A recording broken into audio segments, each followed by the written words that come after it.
beyond the pole on the other side of the South Pole from Middle America.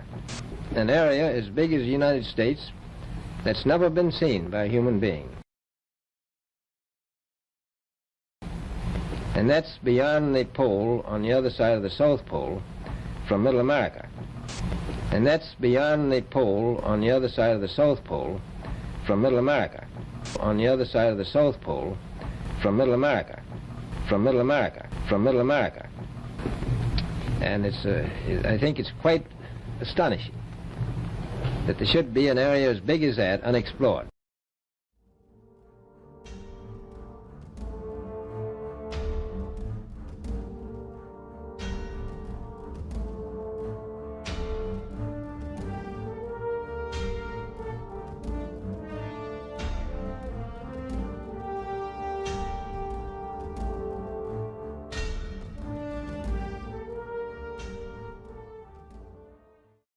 Leaked maps and documents allegedly obtained by the KGB, and if accurate, the Russians believe that a high-tech German faction did not surrender and not only escaped to Antarctica, but were responsible for many of the flying saucer sightings of the late 40s and early 1950s.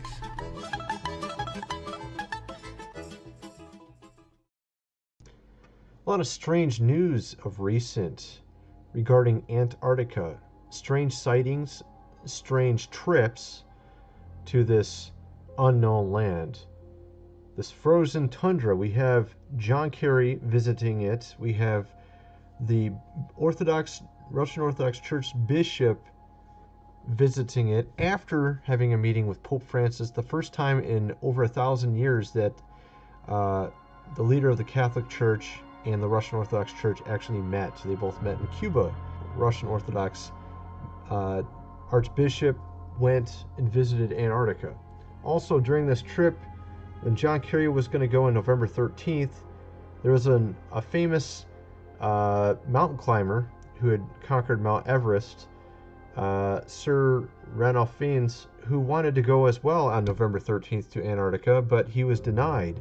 And this was the exact time in which John Kerry went. Why was he denied is the question.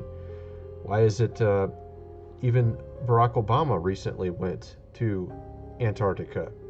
And of course we also have these strange sightings of recent.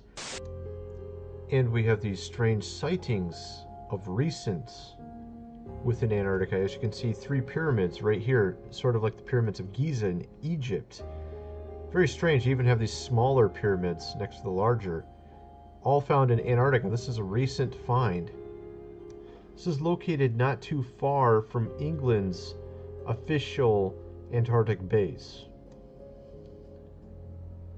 Of course, then there's also some conspiracy with regards to these pyramids, that perhaps this is where maybe some of these dignitaries have been coming and visiting of recent, knowing that this was recently found. Of course, we know the past of Nazi Germany visiting the Antarctic, bringing in many ships, building some sort of secret base in Antarctica. And of course, we also have Operation High Jump with Admiral Byrd coming in, and we don't exactly know what occurred there, but shortly after, we have this Antarctic Treaty for which no one now can easily go to Antarctica, that it's banned that anybody can go there unless they have some sort of scientific reason to be there and they get approved. It's just kind of strange, right? You have all these strange things that all connect together. With the proliferation of new technology, such as Google Earth, where you can tap into various satellite imagery via the internet, you have a lot of people doing research, trying to find various strange phenomena in Antarctica and, of course, other places. Here you have this massive cavern. It appears to be just a cavern at first glance, but if you look at some of the other angles of the footage, you can clearly see that this is man-made, and this appears to be some sort of entrance to an underground base. I mean, really, this is not natural. There's no way you can look at this as being a natural formation. So this is one of many finds of recent with Antarctica, various underground base entrances. Here's another oddity here. It appears it could be some sort of entrance as well. It was broadcast in Russia, May 2006. And of course, there's other imagery, such as this one here, which appears to be potentially like 4 tanks and something crashing into the tundra. We don't exactly know what it is. Of course, it's an aerial photo. It's difficult to make it out at such a distance, but it would be very interesting if we could somehow get a closer look.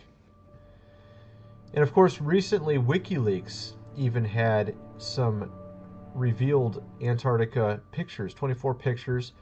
And you have to ask yourself, why would Julian Assange be releasing pictures of Antarctica? And of course, you have also all this controversy with these dignitaries recent visiting Antarctica right after the release of this new find of these pyramid structures in Antarctica, which I showed you earlier, that appear to be like in almost the same formation as the pyramids in Giza. It's very strange.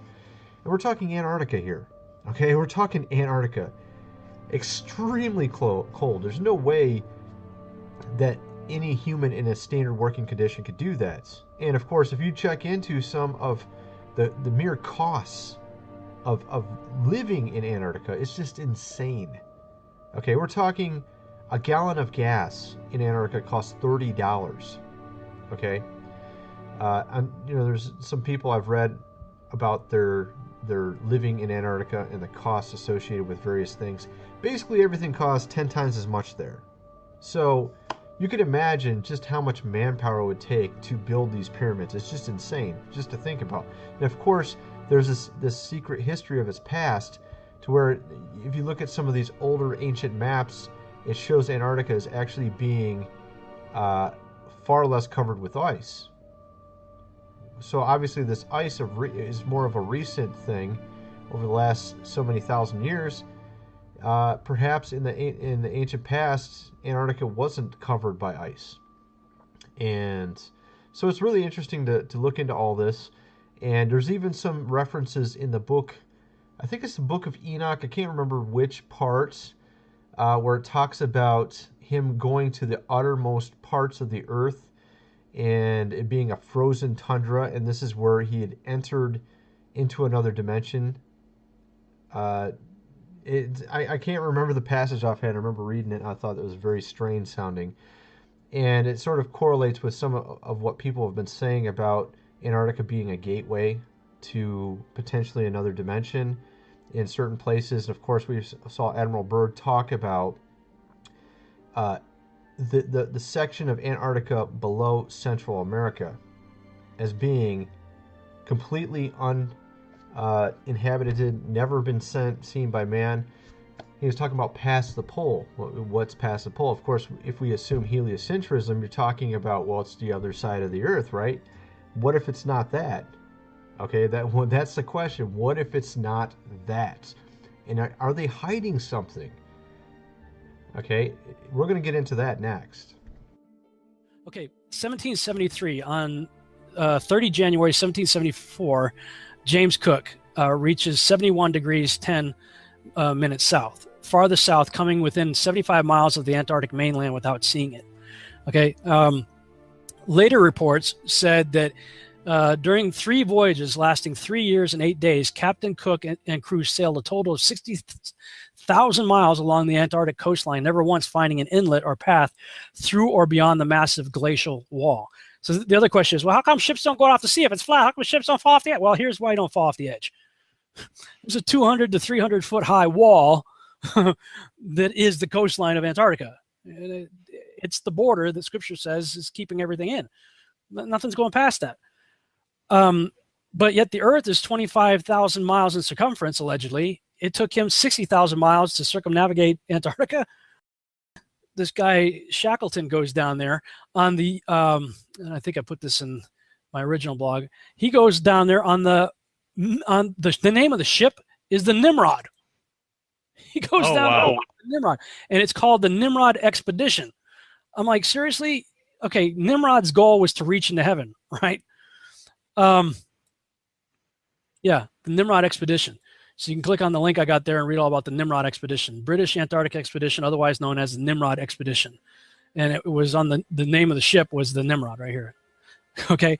Nimrod was trying to reach into heaven by going up. Could it be that these guys are trying to go out, try to find the ground floor? I don't know, but I mean, why do you? And this is what really got me is they did so in 1908. 1908. I'm like, really? 1908? Seriously? 1908 is when Nimrod was born, according to my other. Let me see. What I put in here. This is one of my other blogs. Yeah. Okay. The 350 post-flood years of Noah's life. This is a chart I did last year, and the follow-up chart, the Nimrod-Abraham timeline. Nimrod was born in 1908 AM, or years since creation. And then 1908, see, 1907 to 1909, well, that's 1908. Nimrod went to Antarctica. I'm like, I mean, you can't write this stuff. I mean, wow. Okay, so they go down there. A whole bunch of people are, from that point on, once they start finding ways to get through the ice to get there, more and more expeditions and better ships are built and used to get there. Then you get to Admiral Byrd. Now, when Admiral Byrd goes down there several times, and one of the operations is called Operation High Jump. And you're like, oh, geez. Yeah, right. Operation High Jump. Operation High Jump. Really? Operation High Jump. I mean, because they went out there with aircraft carriers and airplanes and stuff, some real heavy equipment and stuff like that. Operation High Jump. So then he gets on TV, national TV, and he does this radio show where he talks about all of the natural resources down there. I mean, coal and uranium and stuff to fuel the world forever. It's wonderful. And you can go on YouTube and look up the Admiral Byrd news interview. I think it was on CBS. And it's wonderful. And all these nations are going down there, Russia and Japan, all these nations are going down there. Check it out. Well, then he goes down after that interview. They go down on the next mission, which I believe was called Operation Deep Freeze. And then all of a sudden, everything changes. Everybody pulls out. They leave Antarctica. And all the nations that were down there doing whatever they were doing signed a treaty, the Antarctic Treaty. And I believe it was 1958 or somewhere thereabouts, saying, nope, nobody can stake a claim to Antarctica, and if you're going to go down there, you can only go down there for scientific reasons under carefully restricted guidance, but it's not a free-for-all. Nobody can just, hey, I'm going to go check out Antarctica and do a high jump on my own. No, can't do it. So Wow. When I look at the nations that signed the Antarctic Treaty, and I look at the nations that are putting forward quote-unquote space videos of the Earth, they're the same people. So if I was to put on my tinfoil hat and play the conspiratorial role here, there definitely appears to be some very suspicious things that took place. Then all of a sudden NASA is formed, and then simultaneously you have Russia and the United States doing high altitude nuclear bomb testing. They're blowing up nuclear bombs high up in the atmosphere, and they called it Operation Fishbowl. Oh, geez. I mean, you can't make this stuff up, man. I mean, they're calling it Operation Fishbowl. Okay? So, I mean, if they're trying to keep us from having conspiracy mindsets, they're really not helping out much with the names. The Nimrod mission goes down there, Operation High Jump, and we're going to all leave there because apparently we found something, and now we're going to start blowing things up high up in the atmosphere. And if you go on YouTube and do a search for Operation Fishbowl high altitude nuclear testing and watch the explosions that took place and how they look, I gotta tell you, man, it looks like they hit a dome, and it's almost as if they found the end of the Truman Show in Antarctica, and then they said, I wonder how high this thing is, and started blowing off bombs. And then you're going to tell me that we went from Sputnik in 1958 to men standing on the moon in 1969.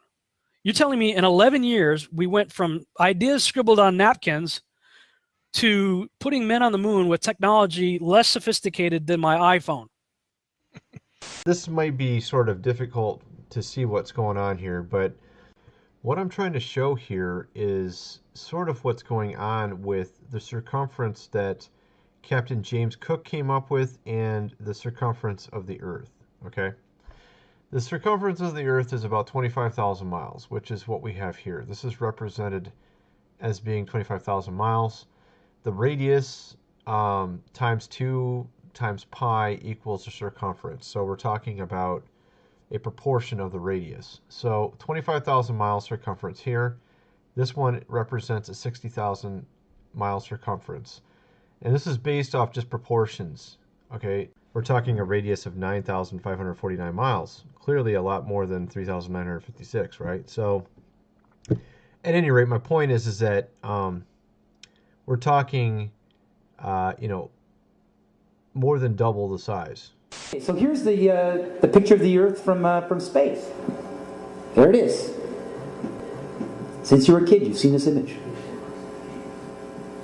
But you've never seen it from that point of view. You know what? We adopted this whole model like 400 or 500 years before the airplane. 400 years before the airplane, pretty much. It was like beginning in the 1900s. They went to the North Pole in the 1900s. This is 1482. Nobody went to the top of the globe, to the bottom, or flew up, or built a skyscraper until, it's funny, back in the 60s when they went to the moon, this is the first time we actually had like an instrument of flight to actually go high enough to actually fucking check out if what we agreed to 500 years ago was real. You see this here? What we're looking at right now appears to be the Earth and the Moon revolving around it. Now, I have to ask you a question. Do you think that this is just some fake virtual reality imagery, or do you think this is real photos that are just set in stills put in succession? Let's look at it again here. Do you think that this is something someone made in virtual reality, or do you think these are real photos that are just put in succession? Okay, well, I showed my wife this, and she thought it was completely fake. And that was before I told her that this is NASA's latest photo. This is literally NASA's latest photos. They somehow, after 40 years of not taking any photos of the Earth from space with their, what was it, 10 to 13,000 satellites out there, they finally decided to take a photo of Earth. 40 years after the fact, after all the Apollo missions, they finally said, wow, we finally are able to clear out of space and we could just take a photo. Finally! 40 years after the fact, because it's so hard to take a photo when you got 13,000 satellites out in space. And this is what they gave us. Now, is it just me, or do they think we're stupid? Because that is the fakest thing I've ever seen in my life. I mean, seriously, give me a break. I think I could do a better job myself. I am not joking. I actually think I could.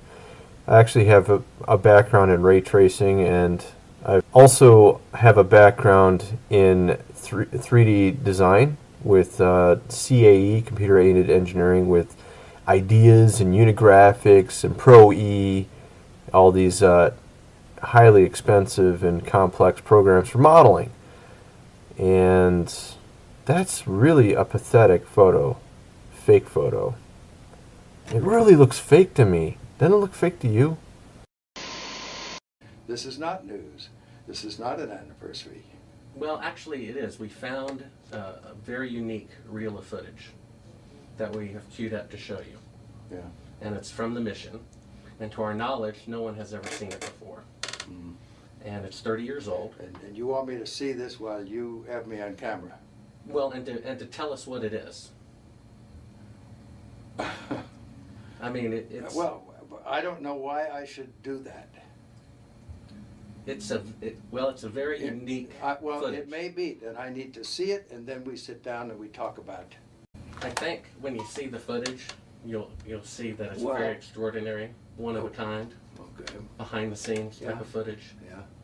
Well, if it is, why do you have access to something that no one else has seen before? Serendipity, I guess. And it was recorded on the 18th Of what? of July, 1969. Apollo 11, Houston, Goldstone says that the TV looks great. Over. Do you remember this? On the 18th? Sure. Okay, Hello, Apollo 11, Houston, Goldstone says that the TV looks great. Over. Sure. Okay, Roger, Roger, Neil, we just wanted a narrative such that we can, when we get the playback, we can sort of correlate what we're seeing. Thank you very much. Well, we shut out the sun coming in some of the other windows into the spacecraft, so it's looking through the number one window, and there isn't any reflected light. And we only have one window that has a view of the Earth, and it's filled up with the TV camera. South America becomes invisible just off beyond the terminator or inside the shadow. We can see the oceans with a definite blue cast, see white bands of major cloud formations across the Earth. Roger, the AGC is working real well. The F-22 looks good, over. Hello, Apollo 11, Houston, did you copy, over?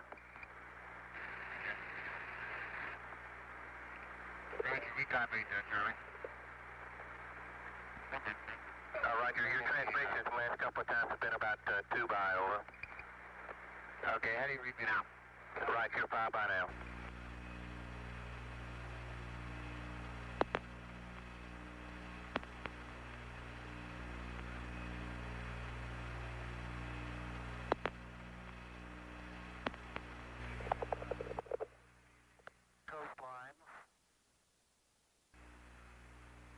Now we're coming in. Can't quite make out who that had.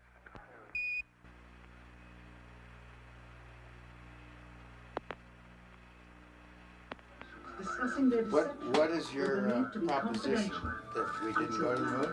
I know for a fact that you did. I know for a fact that you did not.